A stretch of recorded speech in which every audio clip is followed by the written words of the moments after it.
You think you want something different than life in this coven, but that is because you are young.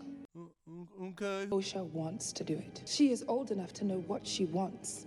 What? How did Mother Anastasia create the twins? The children, she created them, but we found out they were carried by fellow witch, Mother Coral. Alana and I stayed up all night scissoring. Now, witches are all women. What the hell is even that? The power of one. The power of two. You and I are not so different.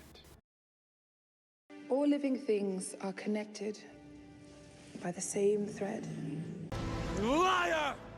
A thread woven through all of existence. A bullshit? Some call it a force and claim to use it. But we know the thread is not a power. The Force is what gives the Jedi his power. It's an energy field created by all living things. It surrounds us, it penetrates us, it binds the galaxy together. For my ally is the Force. Life creates it, makes it grow. Its energy surrounds us and binds us. Luminous beings are we, not this crude matter. You must feel the Force around you. Here, between you, me, the tree, everywhere. Alright, we're gonna read some reviews. I honestly, for once, agree with the majority of professional reviewers. It's actually a great show. Seems like too many loud fans are butthurt due to this show pushing the boundaries of what they think Star Wars is. It was refreshingly different, showed how a different group, witches, viewed the Force differently. I really am enjoying the show. They didn't view it differently. They viewed it exactly the same. Yeah. They just called it. Yeah, and just had different words for things. Yeah. They were trying to make it sound like they had some kind of different understanding of it, but the understanding was just terminology. It was just semantics. All living things are connected by the same thread. Its energy surrounds us and binds us. A thread woven through all of existence. Surrounds us, penetrates us, it binds the galaxy together. So this is something that I've seen a lot since the show came out, which is this idea that this show is different somehow. It's not. The show is different is really disingenuous. It might as well be Mother Anastasia that's saying that, because it doesn't mean anything. You think you want something different than life in this coven, but that is because you are young. Osha wants to do it. She is old enough to know what she wants. Okay. It's not amazing, but it's not terrible. It exists where most cultural output exists, in the middle. That's not fresh. Instead of the internet's demand that everything is either the best or worst thing ever, because otherwise no one will pay attention. The middle is fine. Mid is not a good thing. Mid is 2.5, not 3 out of 5. That's But then you that's can't above give it- average. Then you can't give it You read a tomato. top critic. I really tired to like it, but was the biggest waste of time. What?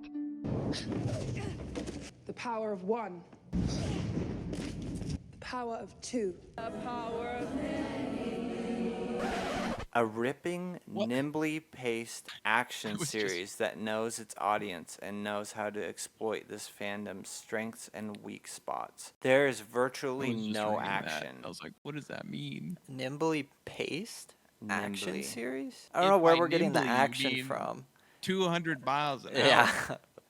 We're literally tearing On a through dirt space and road. time to make things happen. Then I would say it's quite nimble. What's strange to me, and people often criticize because of especially The Mandalorian, how Disney Plus Star Wars shows have to have their action sequences in every single episode.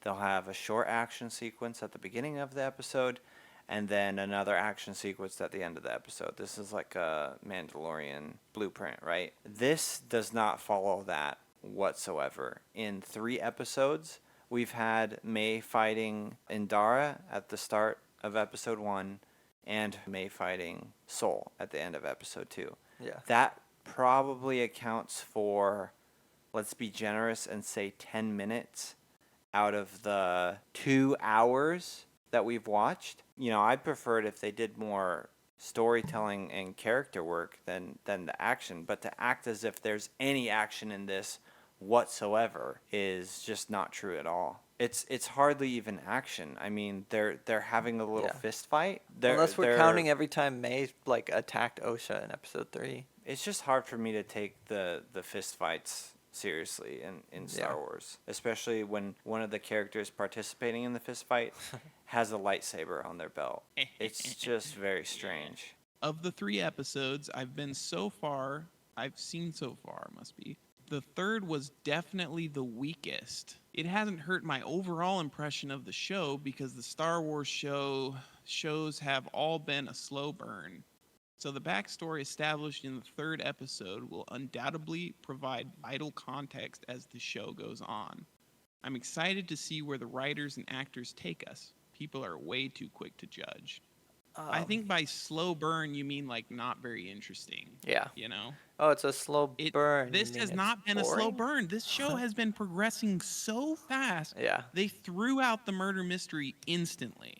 Because they couldn't. Episode they 3 couldn't write, has write already it. established. Yeah, episode Everybody 3 knows. we've already established all of the motivations. Yeah.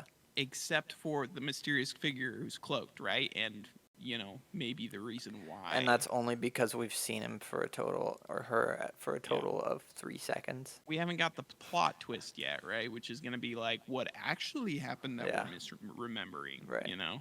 But they're so shit at writing that they can't even like cover that up, Like it's not going to be a twist because we know there's the twist. We just don't know what it's going to be yet, It's like if it was actually written well, we should believe like what we just saw in episode 3. Problem is that as they go on, they're creating a lot of holes that are going to stay holes unless they're filled in, Like all the little like contextual things that they say that they don't elaborate on, that we're like, okay, that's going to be awkward if that's not explained later. Yeah. But you have to just be like, it's probably going to be explained later, right? Right. Is that a setup and payoff that we're waiting for? Okay, one more. This is a 4-star. As a massive fan of the High Republic era already, it is great to see it finally come to life on screen. So this guy's buying every High Republic Disney comic, I guess. The fight scenes are engaging, the costumes and aliens are so expansive, and I'm a big fan of the new locations we've been given so far. A mystery that keeps getting deeper with each episode. I cannot wait to see where else this series goes. Can't wait. Yeah. I'm so excited. The mystery is getting so deep. And he How loves old are the all the High new Republic? locations because that's what Star Wars is now. We go to a new planet every episode and then we forget it exists. They all look the same. Yeah. Olega and Ueda look exactly the same. Even Brendok, the inside of the fortress looks the same as the Olega. streets of the other one? Yeah. Yeah. So because of that, it's like, what do you love about it? You love that they're coming up with shit names for planets? It's just really disingenuous. Like, all of the praises are extremely vague. Get some good reviews from critics. I mean, in all honesty, there's just not that much good TV out there if these quote-unquote top critics are watching this dog shit and calling it amazing. Yeah.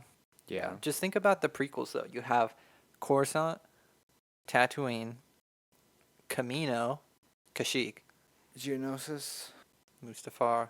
Naboo, Utapau. All very different and unique planets. And all of these places have their own, like, culture and identity. Yeah. And nothing is unique about anything that Disney Star Wars has made. Mm-mm. Unless you count, like, a lesbian cult as being unique and fresh.